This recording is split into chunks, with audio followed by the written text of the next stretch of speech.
Hola, mi nombre es Ricardo Díaz López, número 11 de la lista. Soy del segundo semestre del Grupo A. Le vengo a hablar un poquito de la teoría del estudio independiente. El estudio independiente es un proceso dirigido a la información de un estudiante autónomo, capaz de aprender a aprender. Esto quiere decir que el alumno o el niño debe desarrollar sus habilidades en base al estudio, establecer sus metas y su objetivo educativo, para así que él pueda reconocer sus debilidades y sus fortalezas, ¿sí?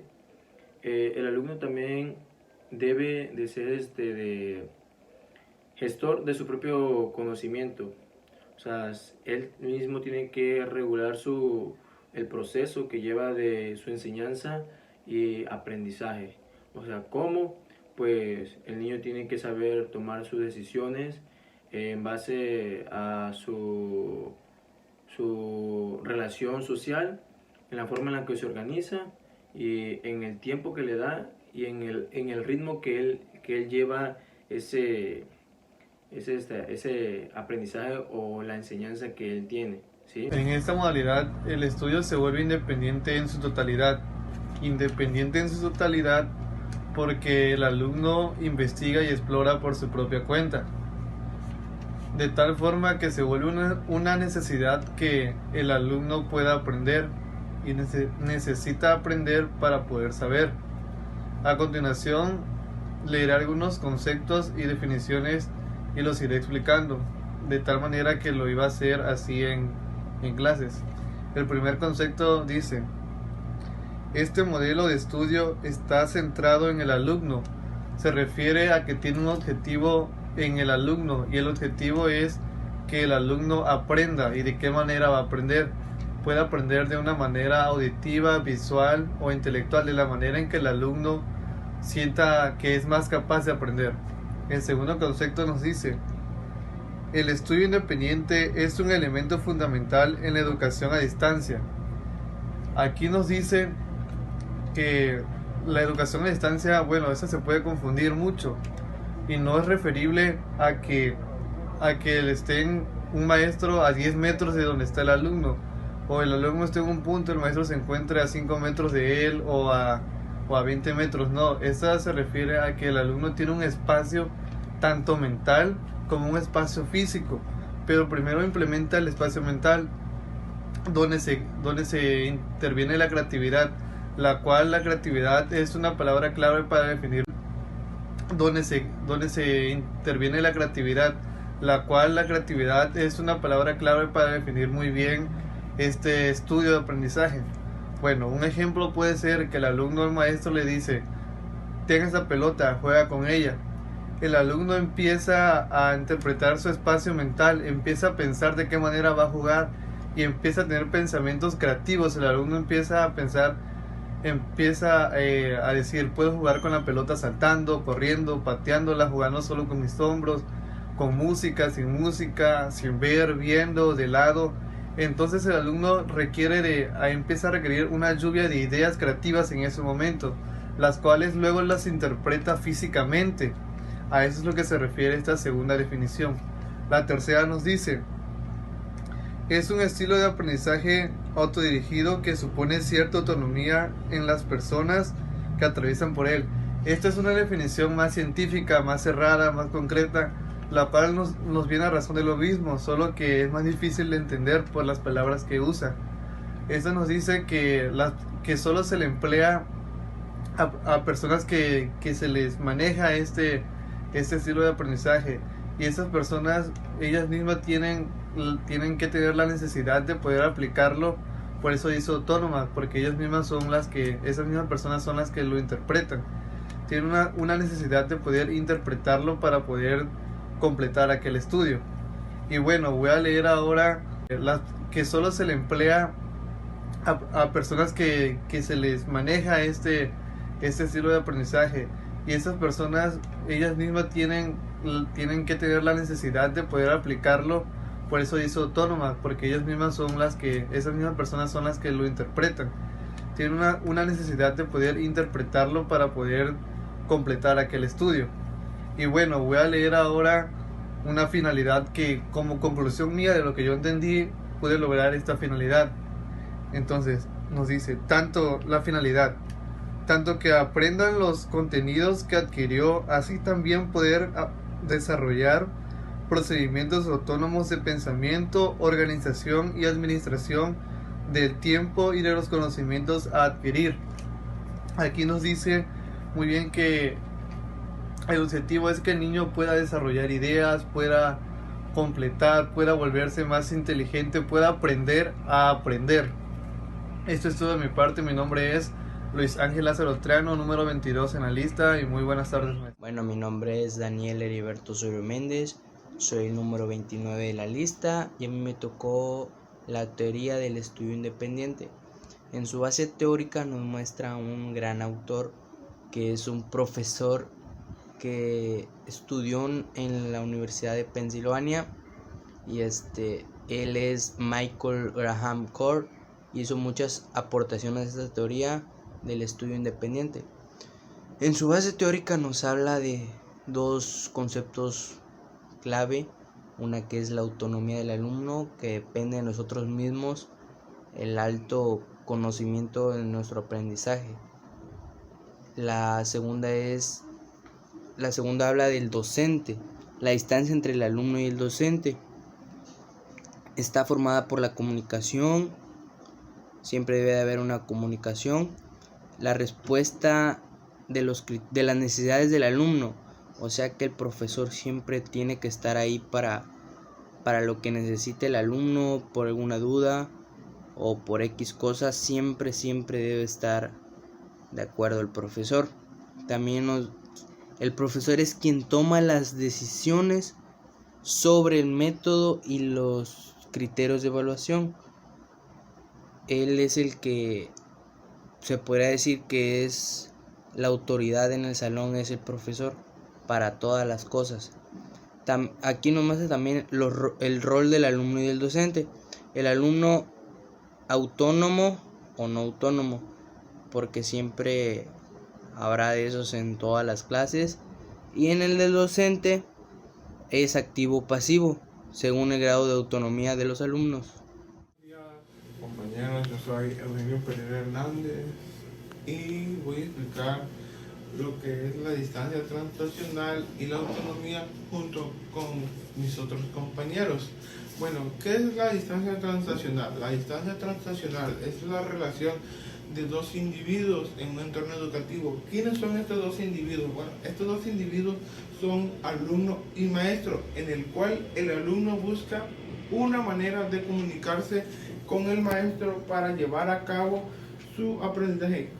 ¿A qué se refiere esta teoría? Bueno, esta teoría se refiere a la distancia. Entonces, ¿qué quiere decir esto? Que el alumno está separado del maestro a una larga o corta distancia, pero que aún así, a pesar de esta separación, hay comunicación para llevar a cabo de una manera buena el aprendizaje. Y aquí es donde interviene la autonomía, ya que al haber una gran distancia que lo separa, hay menor diálogo, y esto hace que el alumno se vuelva un poco más autónomo y pueda seguir aprendiendo, buscando estrategias para que pueda él seguir desarrollando su aprendizaje, pero también lleva el apoyo del maestro. Se vuelve autónomo, pero también con ayuda de su maestro. El autor que desarrolló esta teoría fue Michael G. Moore. Bueno, este autor, Michael, se refería a la distancia translacional como un espacio psicológico y de comunicación para ser cruzado por el alumno en un entorno educativo. ¿Cuál es este espacio? Bueno, este espacio es la distancia que tiene con el maestro. Él él también decía que de igual modo, habiendo diálogo entre el docente y el alumno, pueden estar unidos si incluso están separados a miles de kilómetros a través de diferentes formas de comunicación. Es como decía yo en la explicación del concepto que les di, o sea, mientras el alumno pueda comunicarse a través de diferentes maneras con el maestro, ellos van a estar unidos y se podrán llevar a cabo lo que es el estudio y el aprendizaje. Bueno, un ejemplo de esta teoría son las clases en línea. Este es un claro ejemplo, ya que el alumno busca de manera autónoma comunicarse con el maestro, pero buscando la forma de cómo. Las clases en línea se llevan a cabo a larga distancia. El alumno sentado, no sé, en una computadora, al igual que el maestro, y ahí se lleva a través de internet lo que es una clase. Este es un clarísimo ejemplo, ya que aquí se están llevando esta teoría a cabo porque el alumno de igual manera aprende a una larga distancia, aprende y también se vuelve un poco más autónomo, ya que al tener menor diálogo con el docente, él busca la manera también de llevarse un aprendizaje claro y conciso en el cual él vaya desarrollándose un poco más en el entorno educativo. Bueno, este es un modelo triangular en donde se presentan tres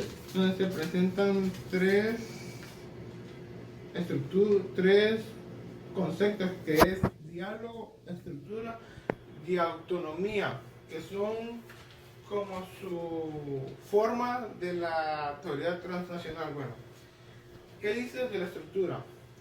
A mayor estructura, menor diálogo, hay más distancia y se requiere más autonomía. Es lo que digo, a mayor distancia, el alumno tiene que ser más autónomo, ya que hay menos comunicación con el maestro, y entonces el alumno tiene su autonomía para poder llevar a cabo su aprendizaje. La autonomía es mayor cuando hay menor diálogo, hay más estructura. Bueno, esto quiere decir que hay menor diálogo, y aquí es donde el alumno tiene que buscar la manera de que él pueda desarrollar su aprendizaje, porque aquí dice que él tiene menor diálogo con el maestro y esto lo lleva a ser más autónomo. Diálogo. Cuando hay mayor diálogo, hay menor distancia transaccional. Bueno, esto quiere decir que a menor diálogo baja más la distancia transaccional, ya que el alumno deja de ser un poco más autónomo porque habla más con el profesor y el profesor le indica cómo va a ir desarrollando lo que es su aprendizaje. Soy Jesús Antonio Chávez, del segundo A. Yo le vengo a hablar sobre las dimensiones de aprendizaje autónomo, sobre cómo podemos que el niño sea autónomo para poder ya no apoyarlo supuestamente, sobre el rol que tenemos ahorita como maestro, que ellos actúen con la forma de su información, de cómo vayan redactando su mente, que se puede decir, y también hay tres objetos para describirlo, cómo pueden hacerlo, como la conciencia, que cómo ellos pueden esforzar de lo que van a hacer de manera. También tenemos la habilidad, que son flexibilidad para afrontar los cambios de capacidades del niño hasta dónde puede llegar sus metas, y la eficacia, la capacidad de un objeto o de persona o de procedimiento para el objetivo del propuesto, que sea claro para su rol que no sea negativo, que sea positivo.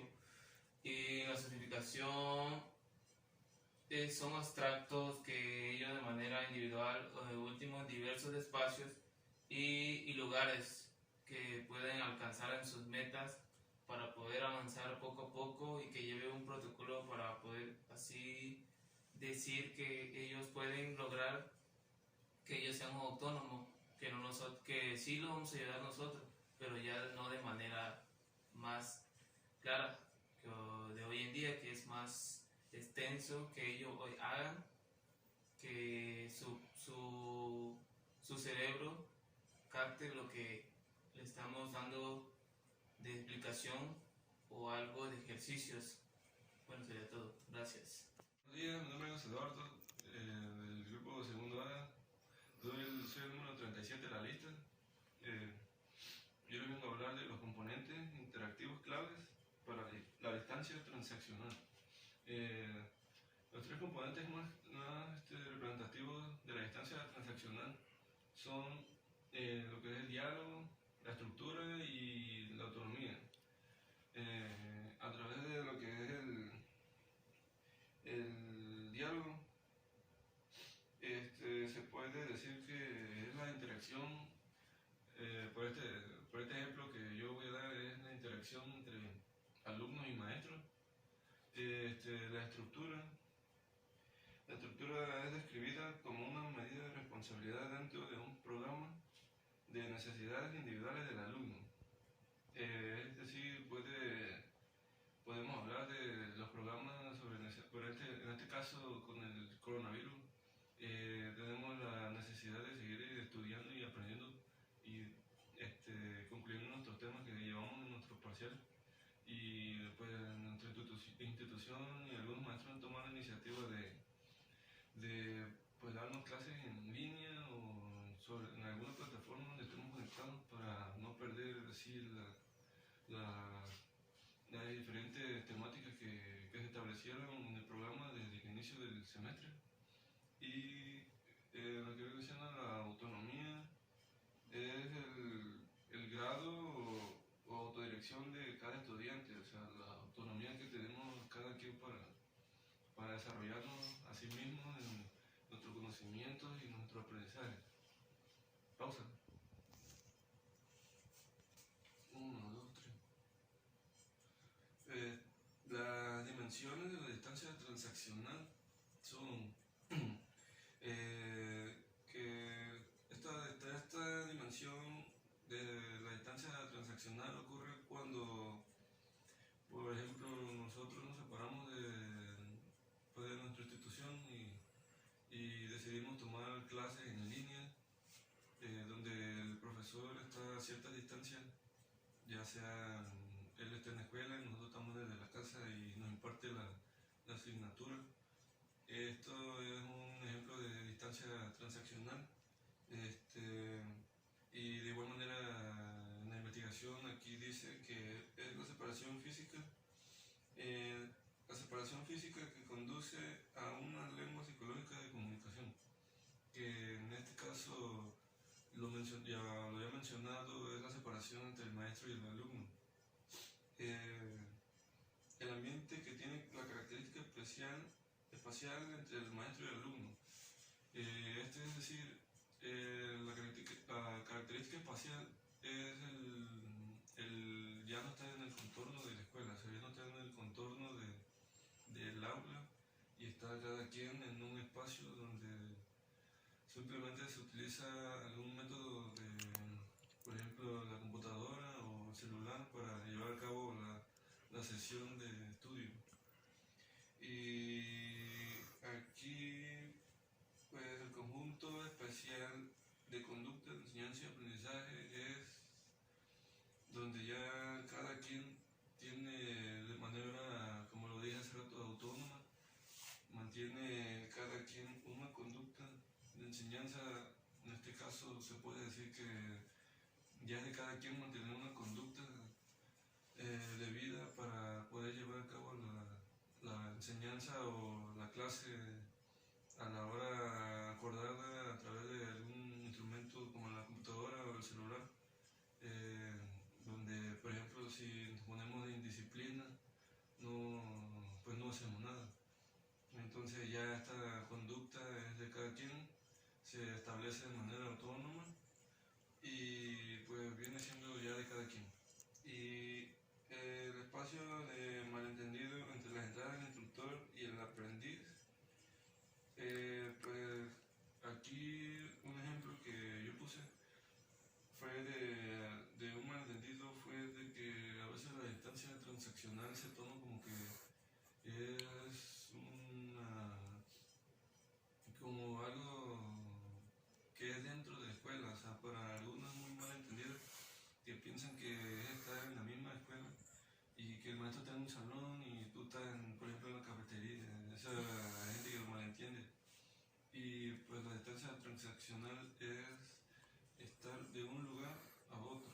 Por ejemplo, para terminar, la escuela en línea o la escuela abierta donde nada más llegas a la escuela, te dan un tema, te vas a tu casa, haces tu tarea y regresas cada 8 días entregando tu trabajo. Ese es un ejemplo de distancia transaccional actualmente aquí en el estado y en el país y en muchas partes del mundo igual. Y pues nada, este ha sido mi tema, lo que me tocó explicar y gracias.